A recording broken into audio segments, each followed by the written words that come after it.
Story Shop, the next in our series of free short story readings from local authors, up-and-coming talent at the Edinburgh International Book Festival, programmed by the City of Literature Trust. Edinburgh is the world's first City of Literature, and my name is Anna Berkey. I work for the UNESCO City of Literature Trust. We are here to support and promote literary activity in Edinburgh all year round, and as part of Story Shop today, I'm delighted to be able to introduce Amanda LeDuc, who will be reading from her debut novel, Instructions for an Inexperienced Lover, which was shortlisted last year for the Daily Mail Award. Yes. So a bit of pedigree there in our new writer. So if I could ask you to put your hands together and welcome Amanda LeDuc. Thanks very much, Anna. It's really lovely to be here. It's a great experience. So yes, this is my novel, and it's just about a girl who's starting her first year of a writing degree, and sort of just different people that she meets over the course of the year and how they change her life. So I'm just going to read a little bit from the beginning. Writing is not sexy. They make it look sexy in the movies. All bohemian clothes and ratty apartments and glass of wine in the hand that isn't typing. Those writers on the big screen, they're good at the one-handed type. But in real life, not sexy. Frustrating, yes. Hateful, definitely. Rosa doesn't spend a moment writing without wishing that she could be doing something else. Something visual, something exciting. Like a dancer or a concert pianist. Some sort of profession where she could practice and get it out there all at once. Complete with an audience to marvel as she performed, because applause would be good for the self-esteem. But they don't dedicate concert halls to typewriters, because this isn't something that you can watch get better with practice. Besides, she doesn't even type most of the time. What she does do is stare. She stares at her computer, at her notebook, at page after page of ominous space. She spends a large amount of time cleaning her apartment, which is funny. Who'd have thought that a writing degree would inspire such a constant stream of tidy? Yet another place where the movies got it wrong. Who wants to write in the middle of a mess?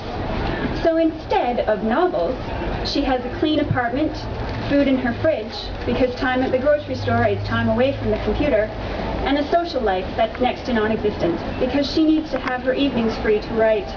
There's irony in there, somewhere. She listens to music while she stares at her computer. Various sources hint that this isn't a good idea, that it disrupts the creative flow. Oh well. When a good song comes on, she can type and pretend that whatever's coming out actually matters.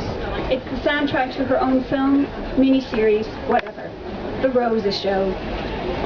She is the kind of person who will put Radiohead on her speaker, not because she likes it, although that's true, but because other people like it.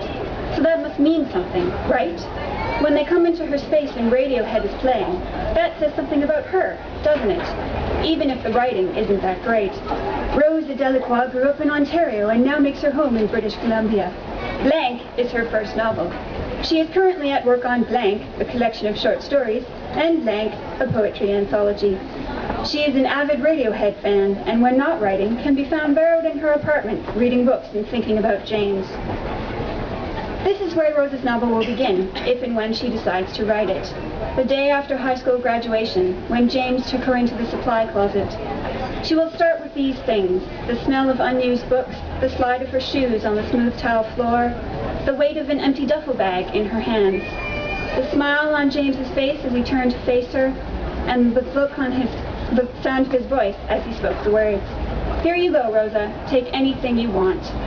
She will leave out the skip in her heartbeat, how cliché, her intake of breath, the disappointment that flooded in.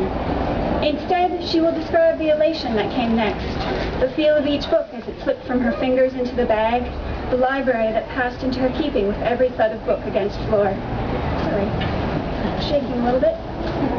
How James laughed as she looked for the books with the fewest creases. Shakespeare, every play, Mitchell, Munro, Shaw, and Beckett. When she finishes with the books, she will describe the weight of the duffel bag, how it bulged, how the getting home was 4 times as awkward, how James smiled at her as she left his car, a nice smile, an understanding smile that crumpled her heart. Then, how she spent the next 4 days alone in her room, reading, the glory and the wonder of it. Or maybe she'll exercise her skill and describe the weight of James against the supply closet door, The feel of his hands, the roughness of his fingers. A fumbled, ecstatic love scene to open things, moving from books to sex, a necessary and natural connection. She wants it to be a novel about God, but it isn't coming to her fingers that way. This is why she hasn't started. Instead, there is this. Tell me about purgatory. Eilish on the bed, trail of smoke into the air. What do you want to know? I don't know. Eilish shrugs. Everything. The fire, the brimstone, the works. There isn't any brimstone in purgatory, says Rosa. She is irritated, can't help it. There isn't any brimstone in hell either. Eilish breathes out and looks at her. Have you been there? Of course not. But then how do you know? I don't. But brimstone, fire, it doesn't make any sense. Why not? Hell is supposed to be about spiritual pain. Why? I don't know. And she doesn't. She's never considered this before. Maybe that's because that's what would hurt more. Maybe, Eilish echoes. She sits up and stubs her cigarette out in the can that sits on the windowsill. Or maybe it's all bunk. You don't know. No, says Rosa.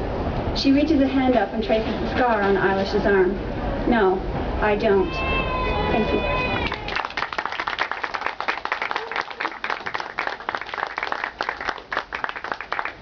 Thank you very much, Amanda. If you'd like to find out more about Amanda's writing, feel free to come up and have a bit of a chat after this, the reading. And if you'd like to know more about other Edinburgh-based authors, you can visit our website, cityofliterature.com. We'll have another free short story reading from Kirsten Innes here tomorrow at 4 o'clock. Thank you.